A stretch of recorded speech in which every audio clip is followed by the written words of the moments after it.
Well, just like that, we are almost knocking on the door of the NBL 25 season. It is not far away now, so you guessed it. That means that we are back on NBL Now, working our way through all of the teams as we preview what is coming up in what is going to be one of the biggest seasons in the league's history.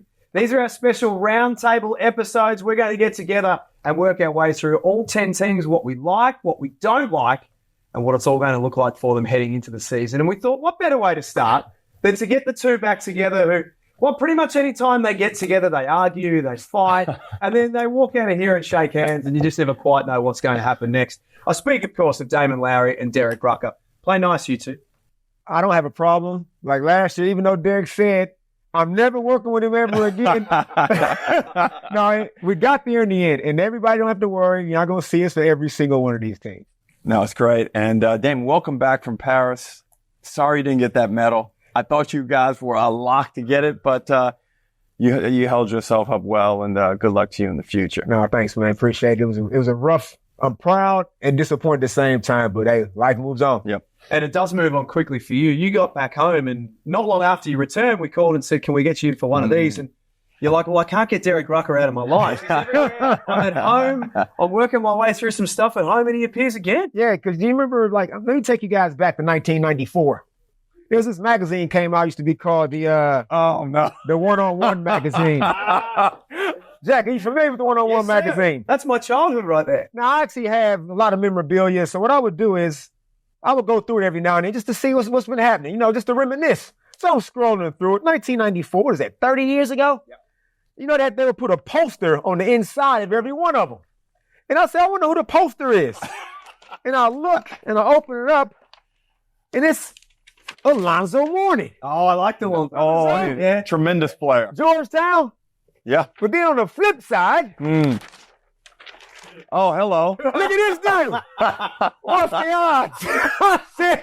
Oh, boy. Facials. Look at little chubby face Rucker. All-star. What can you tell us about 94, man? You obviously did work that year. I played for the Newcastle Falcons. It was my return season to the NBL. It was a great year. The All-Star game was played, I believe, in Sydney. It was the imports versus the Australian Boomers. It was great, and we lost that game. But thanks for bringing that up, Damon. 30 years ago, my oh my, does the time go quickly. Take that with you. That is a collector's item right there. It also, not that I'm on to talk, but it also tells me you've been bald for a very long time. Yes. Thank you, Jack. We're going to talk about all 10 teams here in our roundtable episodes. Today, though, in this special edition, we're going to focus on Tasmania, Sydney, and Illawarra. Everything we talk about here is as the rosters stand right now, with less than a month until the NBL 25 season. So why don't we start with the team who hoisted the trophy at the end of last season, the Tasmania JackJumpers.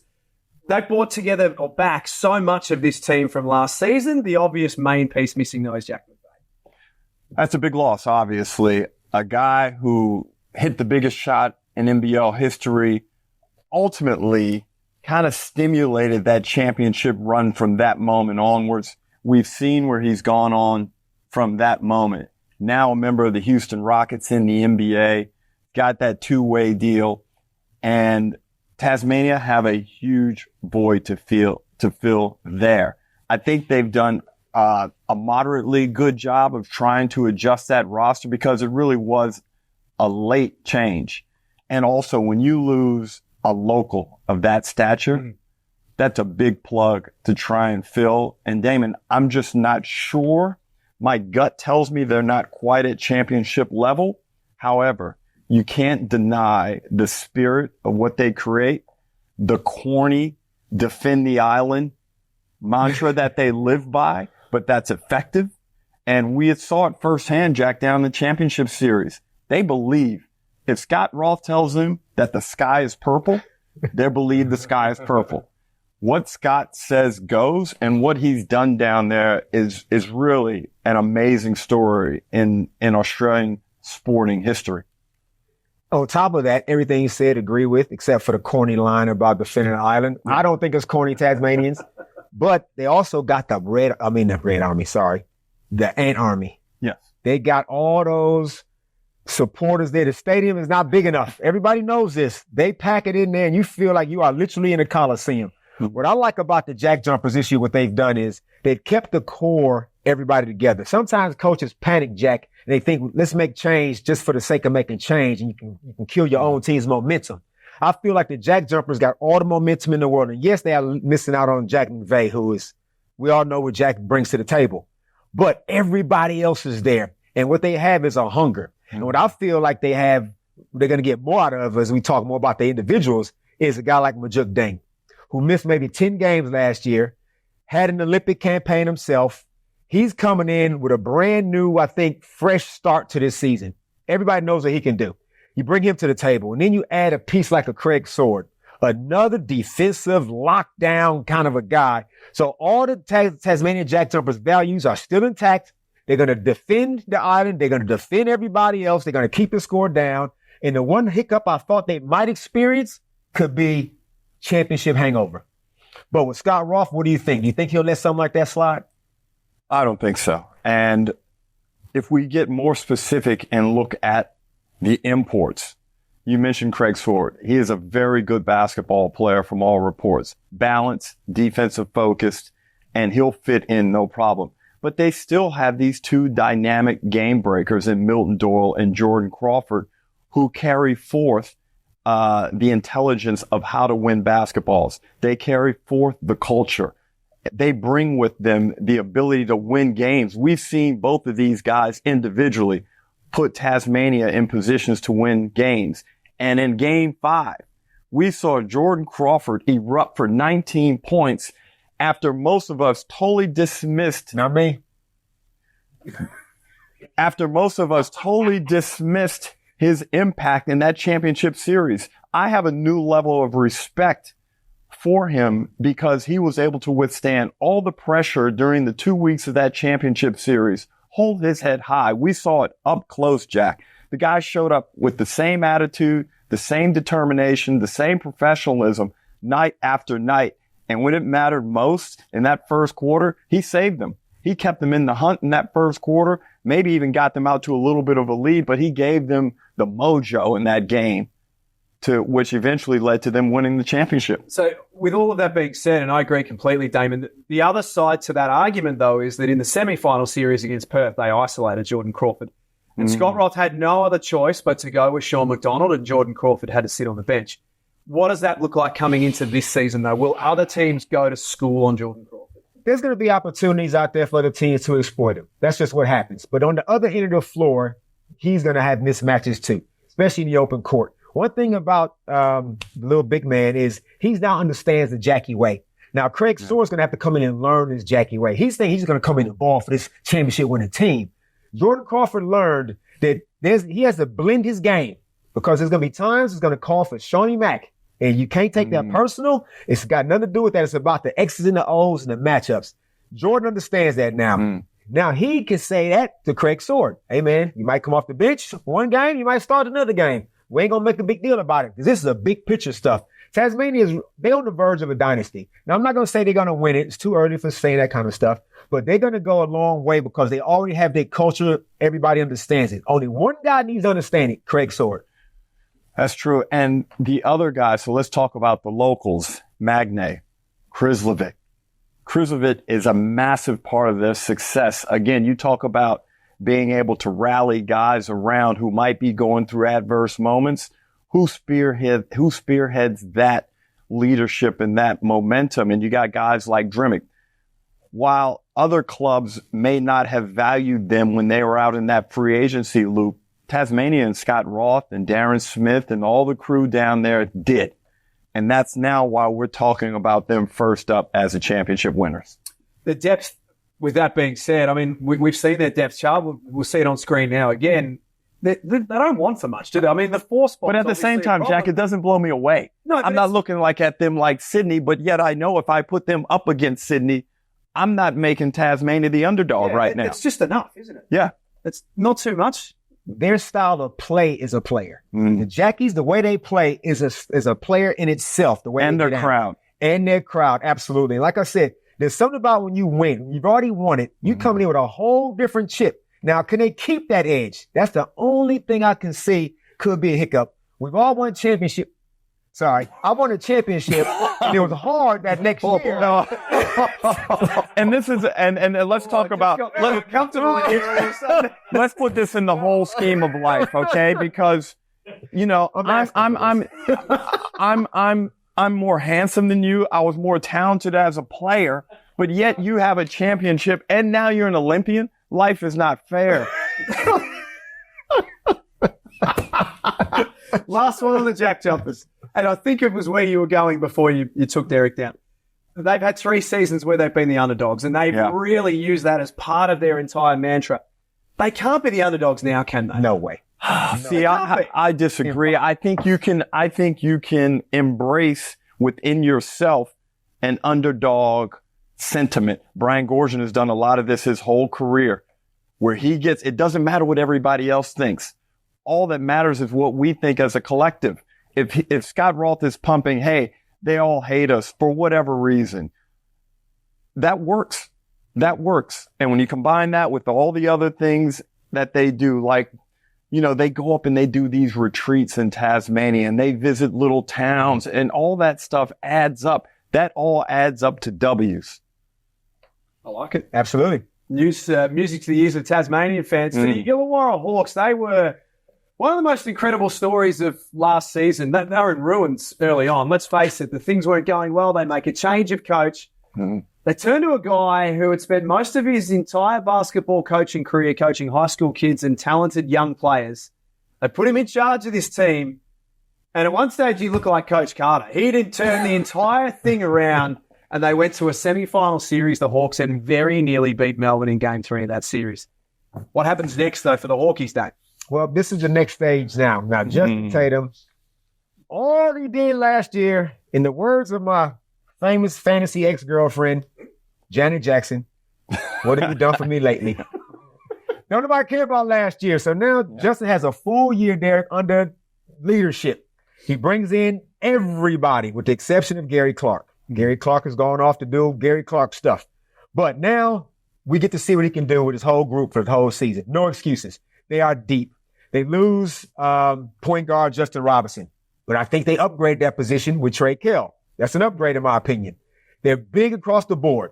Guys, their bench is rock solid. Guys like Dave O'Hickey's going to have a bigger year. Todd Blanchfield, we know what he can do. I feel like now what the Hawks need is just stability to start from go to woe. And I feel like they will be right there in the end when it all said and done.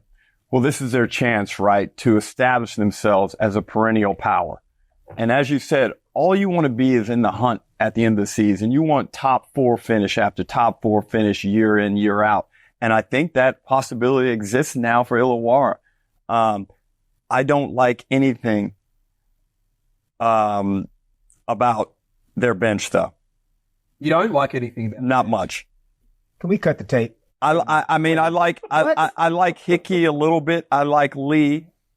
But in terms of if you're comparing it to like a Sydney bench now, I think there's a disparity. See? I think there's a disparity. And while they did that last year, all right, is this bench going to be able to produce like they did last year? And a lot of that was also built off the back of Gary Clark.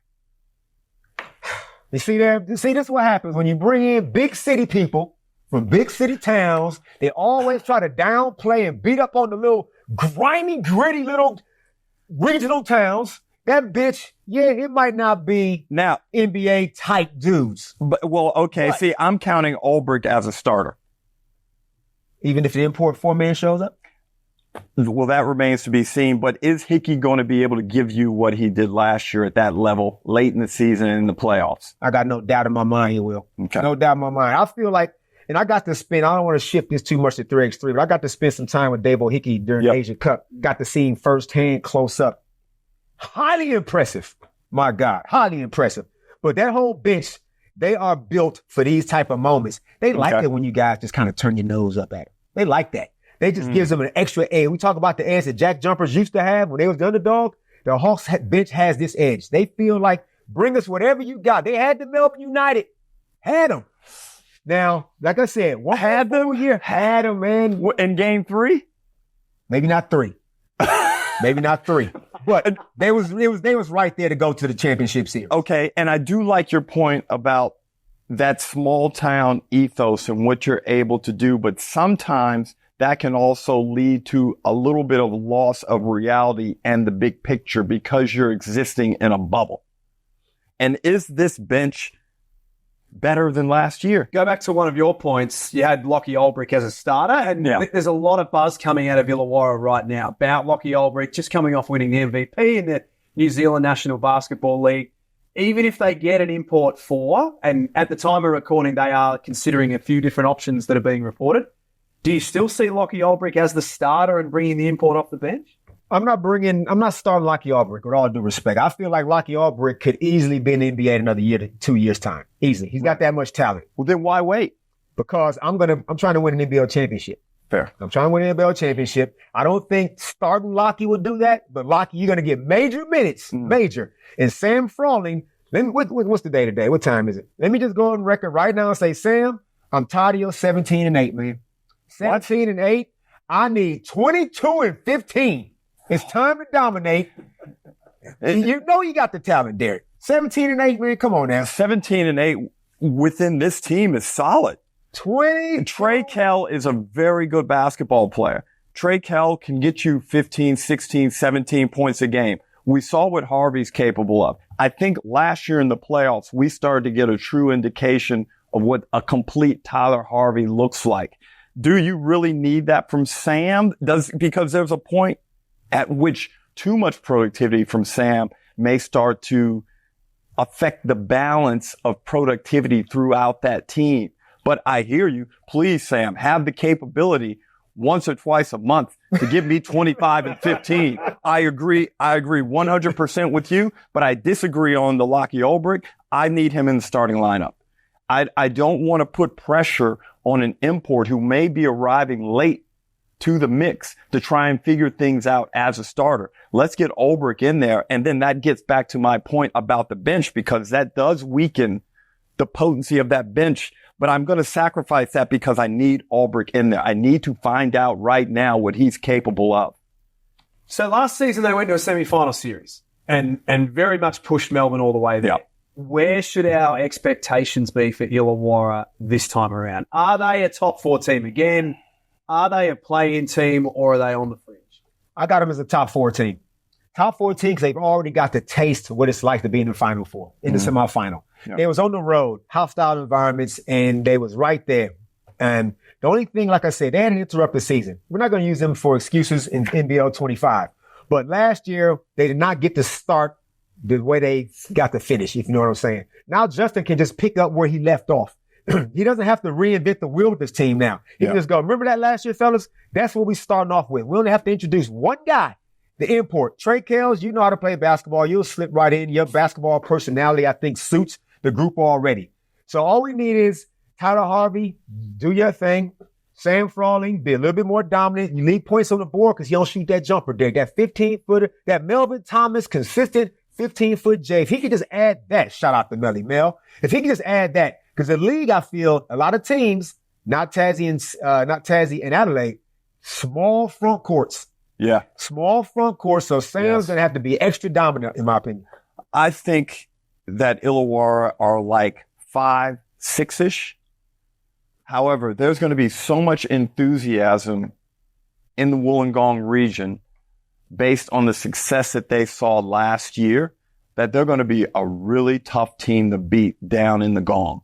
And if they capitalize early and get off to a hot start, who knows what can happen with this team. You know, I've got Justin Tatum as one of the top coaches. He's going to be better. We know that he can motivate. We know that he coaches confidence and belief. We saw that firsthand. He doesn't need to be as good as he was last year, but he needs his players just to get out the gates and then perform at a nice high level. They don't need to be brilliant, but just be consistently good throughout the course of the season. And then I would agree with you. They probably get into the top 4. You're in good form, you two. Let's have a look at one more team before we finish up on this episode, and that is the Sydney Kings. Based on the depth chart and based on what we're seeing, do we just pack it up and finish now? You want to see it for everyone else? You want to see a bench? That's a bench. That's a bench. That is full of dogs. And I don't mean the type of dog that sits between you and Lisa on a Tuesday night watching replays a little poodle looking up at you with loving eyes, waiting for a little morsel of food. I'm talking about a DAWG, a dog, the one that's staring out the window, waiting for trouble in the neighborhood. That's what the Sydney Kings have. They are loaded with dogs. This is why I've got them as my championship, not only making it, they're winning it. Oh, Don't be mad. first of all, Do you have a poodle? Yeah, of course he does. Of course he does. What is it? Luna Lowery will chew your leg off and you come anywhere near the house. No, Luna. Anyway, What kind of dog is Luna? Luna's a little staffy. A little staffy. Cute. Yeah, she'll chew your face off. Anyway, I'm hearing what you're saying about this bitch. Here's a problem. This nice little paper they printed off for us. The game ain't played right on the paper. Yeah, that's valid. It ain't played right there. We saw the talent Sydney had last year, and we saw what happened. Wait a minute. Don't equalize because Not this. I'm just saying the talent. all due respect to Coach Mood, he's not Brian Gorgian. Okay, That whole thing is changing.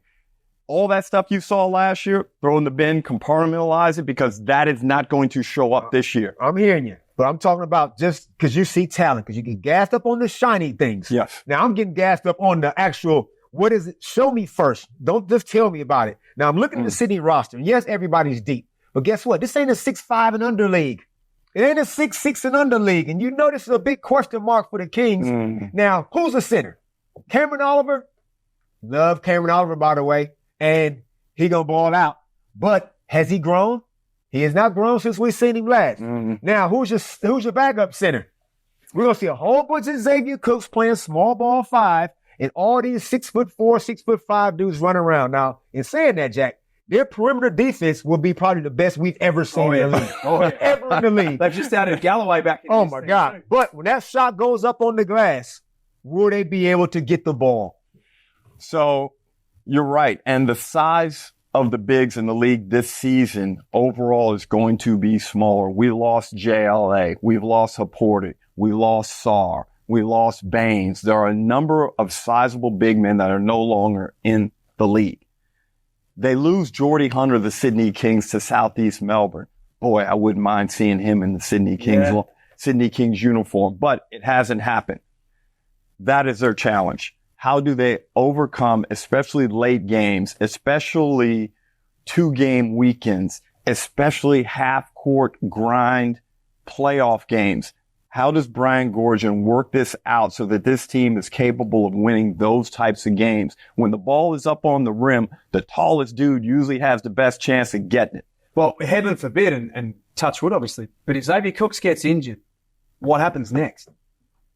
I don't even want to put that word next to Xavier Cooks' name, but I hear what you're saying. Sorry. If anybody, just the depth, just natural substitution patterns. You know how these days, Derek, everybody's trying to play 10 guys in a quarter. Sydney's going to have to go to the bench at some point. Now, you can't protect Xavier Cooks as he can be foul prone. We do know this. But I'm just saying, overall, collectively, are we going to see some 2-3 zone out of the Kings? I mean, what's Brian going to do? You got to win the championship. Yes. I don't know. Now, did you say he's going to walk somewhere? From Brisbane to Perth. All right. Get some shoes ready because it ain't happening. I can't see it happening. Now, in saying that, Brian's going to reinject the Brian Gorgian enthusiasm and the winning ways are coming back to Sydney Kings, which that fan base thoroughly deserved.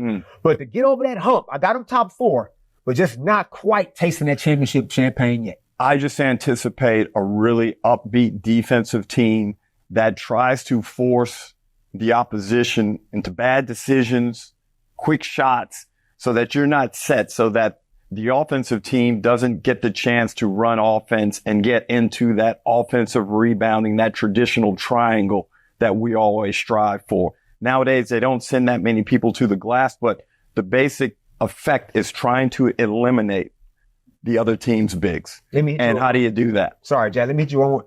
Is there any question marks around Jalen Adams? Of course, there's a question mark over any player who has shown some slippage or a decrease in performance, whatever the external variables may be. We saw that last season. Now, was that due to the coach? And if it was due to the coach, why was Jalen not resilient enough and talented enough to get over that hurdle and continue to do his job? Why was he so elastic with performance in a negative manner? And why did his body language look shaky? All those types of things are issues that he's going to have to resolve. And I'm sure matters that Brian Goorjian discussed with him in the lead up to re-signing that contract. But if you're talking about sheer talent and ability, please, it's not somebody you wanted to match up with. So you two created great careers in facilitating and making sure that everyone got a lick of the ice cream because that was your job. There is one ball out there at one time in this Sydney Kings lineup, and there are scorers everywhere on the floor.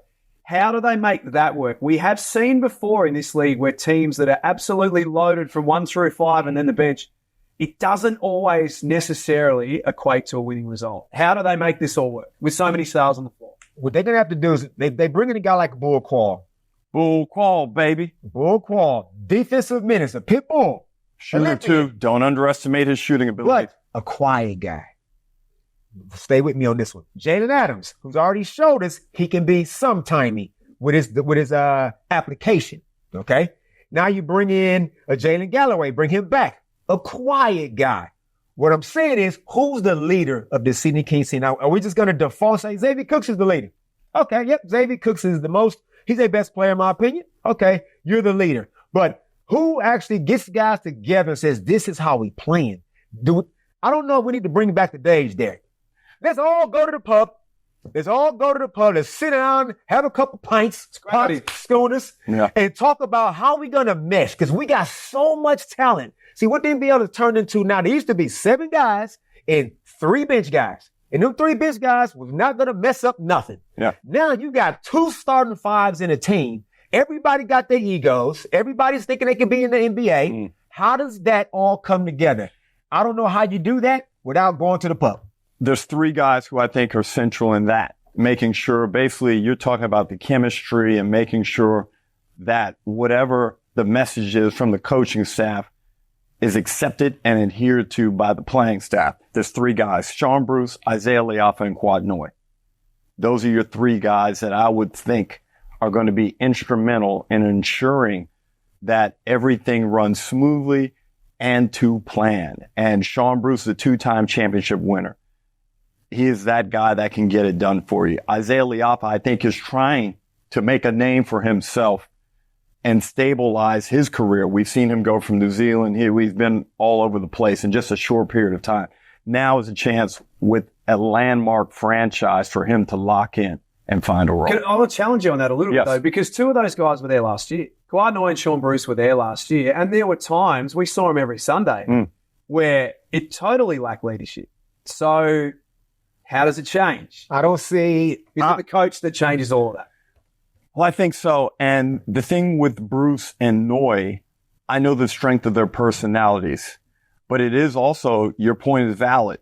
Why were those personalities not strong enough when things were going bad? And maybe it was due to some people who are no longer there. We don't know the inside, but now maybe they can get their own leadership train back on the proper track under Brian Goorjian and get back to who they were. I don't see Isaiah Leafa as much as I like his game and the way he's going to bring to the floor defensively and offensively. He wasn't like that in New Zealand. That's not his basketball personality, in my opinion, with all due respect. And same with Quad Noy. Quad Noy wants to get buckets. Quad Noy thinks he's the best player on the team, and that's fine. It works for him. Sean Bruce, how many minutes are you going to get to affect those guys out there on the floor? We all know Sean is a leader kind of a guy, but I like it to be when it's in your starting 5, preferably your point guard. I agree. So that's a question mark. Leadership and size. So you've got them winning the championship. Yes. And if they don't, you've got a very big walk ahead of you. And he's walking it by himself, too. No, this guy, he's going to be... We're talking to the wrong guy here. Exactly. This dude, I've had to mute you again. I unmuted you on Instagram because I wanted to support you during your Olympic campaign. But then once you got back and started running 20Ks a day, I had to mute you. I don't need your chest and your pecs in my face at 5 a.m. running the cold streets of Melbourne. There is a lot of topless shots on you. Yeah. Where have you got the Sydney finishing? I got him top 4. Definitely top 4 because the Goorjian effect and talent. But some teams, and we're not going to talk about all of them obviously in this segment, but some teams kind of like our Dallas Cowboys. We don't care what you do in the regular season. Get to the postseason and get it done. So to make the top 4 for the Sydney Kings is not enough. even though I got them there. No, their standard is much higher. And they're there to win championships and have deep playoff runs. And to their credit as an organization, we know they went through some changes in the offseason with the ownership, but prior to that, they made their changes quick. It was abrupt. Okay, we realized this is the problem. Boom, done. Unacceptable. We're moving on. They made the moves, and now they've set themselves up on paper for looks like a very successful NBL 25. We started our roundtable editions with 3 genuine contenders, no question about that. And we've seen with the Sydney Kings that they look to be very, very good. The JackJumpers and Illawarra well placed as well. Gentlemen, thank you to both of you. You're going to go home and throw darts? Go fall down, shoot some hoops within the bid. No. We've got plenty more episodes of our roundtable editions to come. So keep your eyes on your podcast feed and your YouTube feeds as well. And of course, however you consume all of the NBL media products via nbl.com.au. We'll catch you next time.